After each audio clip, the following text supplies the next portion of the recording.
राधे भक्त जैनों, आज आप सुनेंगे गुप्त नवरात्रि की व्रत कथा। प्रत्यक्ष नवरात्रि जहाँ चैत्र माहे और आश्विन माहे में मनाई जाती है, वही गुप्त नवरात्रि माघ माहे और आषाढ़ माहे में मनाई जाती है।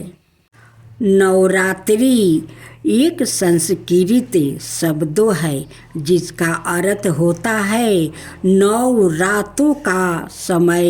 इन 9 रातों और 10 दिनों के दौरान शक्ति यानी देवी की पूजा की जाती है।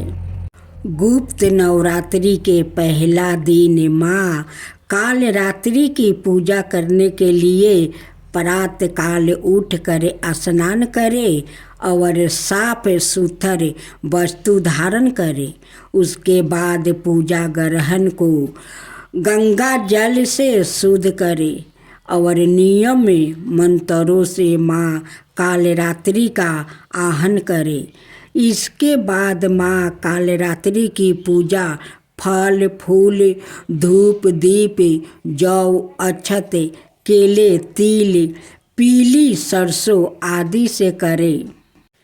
पूजा के समय माँ काली चालीसा कवच स्तुति का पाठ और मंत्र जप अवश्य करे।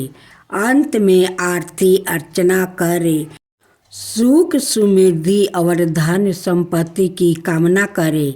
दिन भर उपवास रखे। शाम में पूजा आरती के पश्चात फलाहार करे। माँ काली की पूजा निशकाल में होती है। अतः रात्रि के समय में माँ की उपासना और मंत्र जप अवश्य करे। पौराणिक कथा के अनुसार एक बार दारुक नाम के राक्षस ने ब्रह्मा जी को प्रसन्न करने के उनसे वरदान प्राप्त कर देवताओं और ब्राह्मणों को सताना शुरू कर दिया। साथ ही स्वर्गलोक पर कब्जा कर लिया। जिसके बाद सभी देवता अपनी मिनती लेकर भगवान विष्णु और ब्रह्मा जी के पास गया। ब्रह्मा जी ने सभी देवताओं को बताया कि इस दुष्ट का संहार एक स्त्री के द्वारा ही हो सकता है। यह सुनकर सभी देवता भगवान शिव के पास गया और उन्होंने भगवान शिव को पूरी बात बताई। देवताओं की बातों को सुनने के बाद भगवान शिव ने माता पार्वती की ओर देखा। माता पार्वती इस पर मुस्कुराई और अपना एक अंश भगवान शिव में प्रवाहित कर दिया। जिसके बाद भगवान शिव के कंठ से विष से उस अंश ने अपना आकार धारण किया। उसके बाद भगवान शिव ने अपना तीसरा नेत्र खोल दिया। उसके इस नेत्र से विकराल रूप वाली माँ काली उत्पन्न हुई। माँ काली के लालट में तीसरा नेत्र और चंद्र रेखा थी। माँ काली के भयंकर वो विशाल रूप को देख देवता सिद्ध लोग भागने लगे। उसके बाद माँ काली का दारुक और उसकी सेना के साथ भयंकर युद्ध हुआ। माँ काली ने सभी का वध कर दिया, लेकिन माँ काली का क्रोध शांत नहीं हुआ और माँ काली के इस क्रोध से संसार भी जलने लगा। यह सब देख भगवान शिव ने एक बालक रूप धारण किया और शमशान में लेट कर रोने लगे। जिसके बाद माँ काली उन्हें देखकर मोहित हो गई। इसके बाद माँ काली ने बालक रूपी भगवान शिव को अपने गले से लगाकर अपना दूध पिलाया। जिसके बाद उनका क्रोध भी शांत हो गया। अब सुने सूरत राजा की कथा। बहुत पहले की बात है। सूरत नाम के एक राजा थे जो प्रजा का अपने पुत्रा की तरह पालन करते थे। एक समय सूरत राजा की दुश्मनी कोला विध्वंसी नाम के क्षत्रियों से हो गई। युद्ध में सेना की संख्याएं अधिक होने के बावजूद भी राजा सूरत कोला विध्वंसियों से हार गया और केवल अपने ही नगर के राजा बनकर रहने लगा जो अति सुरक्षित था। वहाँ भी उनके दुष्ट मंत्रियों ने शत्रु से हाथ मिला लिया और उनसे नगर का राजकाज हथिया लिया। इससे राजा सूरत अति दुखी हो गया और वो अपने पत्नी पुत्र को नगर में ही छोड़कर एक घोड़े पर बैठकर शिकार खेलने के बहाने घने जंगल में चला गया। उस जंगल में जाकर वो मेघ मुनि के आश्रम पर रुके, जहाँ पर मुनि ने आदर सत्कार के साथ उनका स्वागत किया और रहने के लिए एक कुटिया भी दिया। समाधि नाम का एक अत्यंत ही धनवान कुल का वेश्या था। उसकी धर्म में बड़ी आस्था थी। वो सादा दुखी लोग की सहायता करता है, उनके कष्ट दूर करने का प्रयास करता। सादा सत्य बोलना उसका स्वभाव ही था। उनके पत्नी और पुत्र अत्यंत ही लोभी थे। धन के लोभ में आकर समाधि के पत्नी और पुत्र ने उसे घर से बाहर निकाल दिया था। इसी कारण बस से समाधि नाम का वेश्या अपना घर और गांव त्याग कर घने जंगल में आ गया था और वो भी मेघ ऋषि के उसी आश्रम पर रहने लगा था, जहाँ पर सूरत नाम के राजा भी अपने राज्य को त्याग कर निवास कर रहे थे। ऋषि वर के आश्रम पर रहते हुए समाधि नाम के वेश्या सादा इस चिंता में लगे रहते थे कि उनकी पत्नी और पुत्र किस हालत में होंगे और उन्हें किसी तरह की समस्या तो नहीं होगी, वो लोग कष्ट तो नहीं भोग रहा होगा। मेघ ऋषि के आश्रम पर रहते हुए राजा सूरत एक दिन पेड़ के नीचे बैठे थे। वो बहुत ही चिंतित थे। उनके मन में सदा यही चिंता लगी थी कि मेरा राज्य कैसे होगा, पता नहीं। बहुत मेहनत से कमाया हुआ मेरा धन है, अब वहाँ के राजा कैसे खर्च कर रहे होंगे।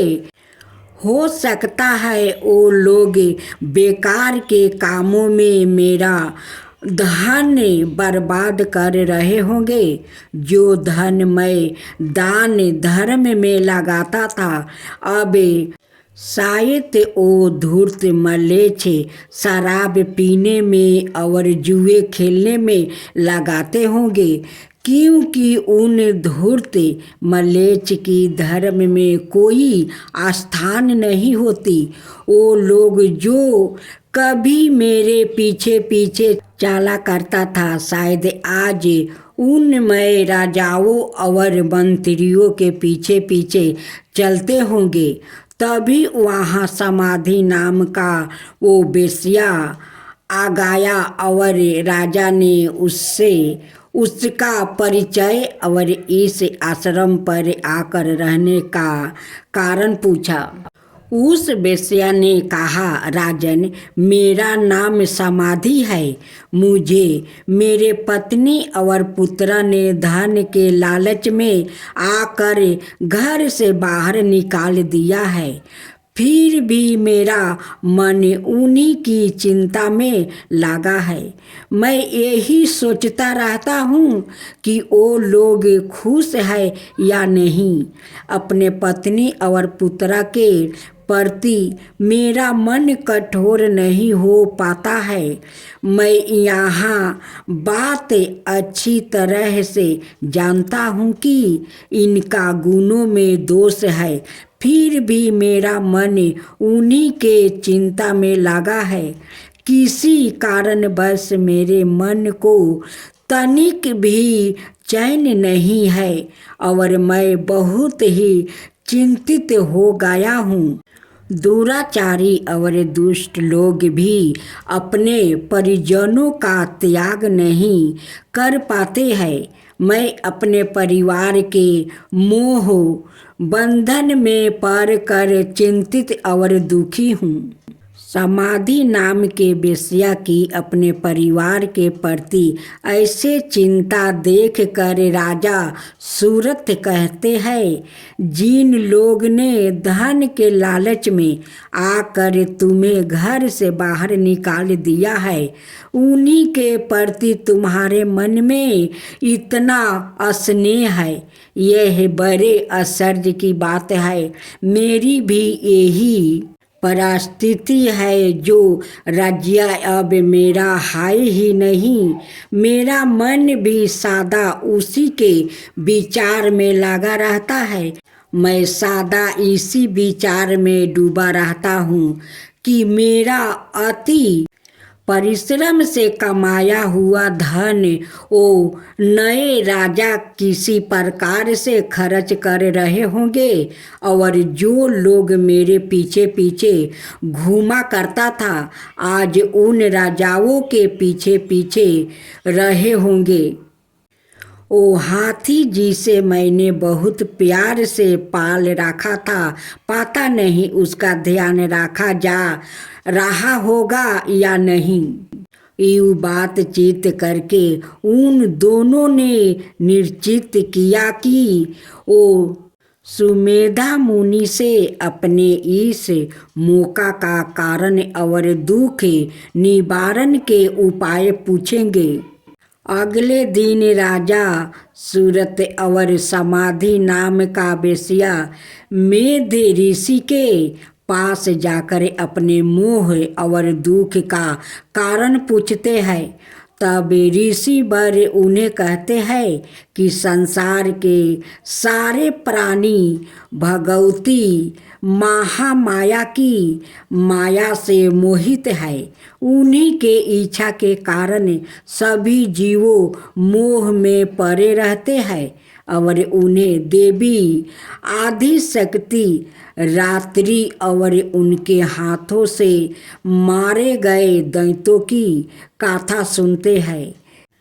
मेधा ऋषि राजा और वेश्या को देवी के प्रसंग में मधु कटवा का वध, महिषासुर का वध, धर्मलोचन का वध, चंड मुंड का वध और शुभ नशुभ के वध की कथा सुनते हैं। देवी की यह सारी कथाएं सुनकर राजा और वेश्या के मन में देवी के प्रति भक्ति जागृत होती है और वो दोनों मेधा ऋषि से देवी की पूजा विधि और नवारण मंत्र जानकर उनकी ज्ञान लेकर जंगल में जाकर भगवती की आराधना आरंभ करते हैं।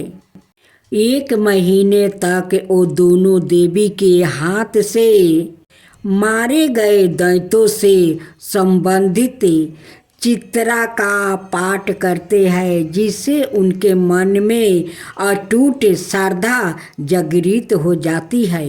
अब उन दोनों का देवी की उपासना के अतिरिक्त दूसरा कोई कार्य नहीं था। 1 बरस तक वो देवी के मंत्र का जप करते हैं और केवल फल खाकर ही रहते हैं। दूसरे बरस में वो केवल सूखे पत्ते खाकर देवी की पूजा और मंत्र जप करते हैं। तब उन दोनों को देवी सपने में दर्शन देती है। अब वो देवी की साक्षात दर्शन पाने की इच्छा से तीसरे बरस में वो केवल हवा से ही जीवित रहकर देवी की उपासना करते हैं। इस तरह 3 बरस तक राजा और वेश्या दोनों ही भगवती महामाया की श्रद्धा पूर्वक उपासना करते हैं, जिससे प्रसन्न होकर देवी उन दोनों के सामने प्रकट होती है और राजा के इच्छा अनुसार उन्हें अपना राज्य वापस मिलने वर देती है और कहती है, राजन 10,000 बरस तक राज्य करके तुम्हारा शरीर शांत हो जाएगा। उसके बाद तुम सूर्य के पुत्र बनकर सवरीन नाम के मनु बनेंगे। समाधि नाम के वेश्या को उसकी इच्छा के अनुसार मुक्ति प्रदान करने वाली ज्ञान देती है। देवी राजा और वेश्या को यूं वरदान देकर वही अंतर्ध्यान हो गई।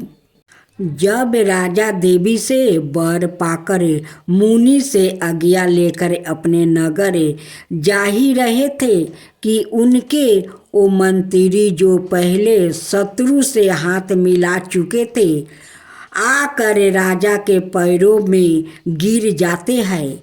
वो कहते हैं, महाराज आपके वो शत्रु युद्ध में मारे गए, उनका विनाश हो गया, आप हमें क्षमा कर दीजिए। इस तरह राजा को देवी की कृपा से अपना राज्य मिल जाता है और मंत्रियों से उसका पहले जैसा ही संबंध हो जाता है। वेश्या भी अब घर परिवार त्याग कर तीर्थों की यात्रा करता हुआ जीवन व्यतीत करता है। उन तीर्थों में वो वेश्या सादा लोगों को देवी की गाथा सुनाते रहते हैं। संसार में सर्वप्रथम समाधि नाम के वेश्या और सूरत राजा ने ही देवी की उपासना की थी। समाधि और सूरत को देवी की जो गाथा मेद ऋषियों ने सुनाया था वो संसार में दुर्गा सप्तशती के नाम से विख्यात है। दुर्गा सप्तशती के प्रकट होने की यह गाथा अत्यंत ही पावन और भक्ति मुक्ति प्रदान करने वाली है। इस गाथा के श्रवण से जो व्याकुल दुखी है वो सुखी हो जाता है, मोक्ष का अधिकारी बन जाता है। अब सुने दुर्गा देवी की गाथा। देवी भगवत महात्म्य। रुतवक मुनि बड़े ही विलक्षण बुद्धि वाले थे। रेवती का चौथा चरण। रुतवक मुनि बड़े ही विलक्षण चरण गुंडान होता है। इस काल में जन्म लेने के कारण उनका पुत्र अति दुराचारी बन गया और इस कारण वश रुतवक मुनि को बहुत ही दुख और कष्ट सहने पड़े थे। जब उन्हें इस बात का पता चला कि रेवती के चौथा चरण में उत्पन्न होने के कारण उनका पुत्र दुराचारी हुआ है तो उन्होंने क्रोध में रेवती को निछत्र मंगल से गिर जाने का श्राप दे दिया था। बाद में भगवती दुर्गा की आराधना करके अपने सारे दुख और कष्टों से रुतवक मुनि मुक्ति पा सके। रुतवक मुनि के श्राप के कारण रेवती नक्षत्र का तेज कुमुदगिरी पर गिरा। उस तेज से एक कन्या उत्पन्न हुई। परामुच ऋषि ने बालिका को लेकर उसका नाम रेवती नाम रखा और उस बालिका का पालन पोषण किया। विवाह योग होने पर ऋषि को यह चिंता सताने लगी, इस बालिका के योग वर कौन होगा। तब उन्होंने अग्निदेव से प्रार्थना की कि वो इसके योग वर का नाम बताए। अग्निदेव ने कहा कि राजा दुर्दम में इसके योग वर है। उसी समय देव बस दुर्दम राजा मुनि के आश्रम पर आ गया और उन्हें देखकर मुनि को अति हर्ष हो गया। मुनि ने राजा से अपनी कन्या को स्वीकार करने का आग्रह किया। उसके लिए राजा भी मान गया। मुनि की पुत्री रेवती ने यह हठ किया कि उनका विवाह रेवती नक्षत्र में ही संभव हो, किंतु मुनि कहा पुत्री रेवती नक्षत्र तो आकाश से गिर गया है, उसमें तुम्हारा विवाह कैसे संभव है। पुत्री ने कहा कि यदि रुतवक ऋषि अपने तपोबल से श्राप देकर रेवती नक्षत्र को भूमि पर गिरा सकते हैं, तो क्या आप अपने तपोबल से उसे पुनः स्थापित नहीं कर सकते। पुत्री की यह बात सुनकर मुनि ने रेवती नक्षत्र को आकाश में स्थापित कर दिया। बाद में राजा दुर्दब्य से कहा, महाराज यदि कुछ पाने की इच्छा हो तो हमें बताइए, मैं उस पूर्ण करने का प्रयत्न अवश्य करूँगा। मुनि की बात सुनकर राजा कहने लगे, मुनिवर, मैं सवाए भू मनु के वंश में उत्पन्न हुआ हूँ, इसलिए मेरी इच्छा है कि मैं मनवंतर का स्वामी हो, ऐसा पुत्र प्राप्ति हो। परामुच ऋषि ने कहा, राजन, आप अपनी इस इच्छा की पूर्ति के लिए भगवती दुर्गा की आराधना कीजिए और देवी भगवती पुराण का स्मरण कीजिए, इससे आपकी इच्छा पूर्ति हो जाएगी। तत्पश्चात राजा ने मुनि की पुत्री रेवती से विवाह किया और अपने राज्य को लौट आया। कुछ समय बाद लोमस ऋषि उनके राज्य को पधारे। तब राजा ने लोमस ऋषि से प्रार्थना की कि वो उन्हें मनवंतर के स्वामी बनाने वाला पुत्र पाने के लिए श्रीमद् देवी भागवत का श्रवण कराए। तब महर्षि लोमस ने अति प्रसन्न होकर कहा, महाराज, तुम धन्य हो जो भगवती में भक्ति रखने वाली यह बुद्धि तुमने पाली है। बाद में महाराज को उनकी पत्नी रेवती की सहित श्रीमद् देवी भागवत का कथन सुनाया। राजा ने इस अवसर पर अनेक ब्राह्मणों को भोजन कराया और उन्हें दान में अनेक अमूल्य वस्तु और आभूषण भी दिया। कुछ समय बाद देवी रेवती ने गर्भ धारण किया और उन्होंने एक पुत्र उत्पन्न किया जिसका नाम रखा गया रेवत, जो आगे चलकर ब्रह्मा के आदेश से मनवंतर के स्वामी हो गया था। रेवत के माता पिता की श्रीमद् देवी भागवत श्रवण मात्रा से ही वो मनवंतर की स्वामी हुआ था।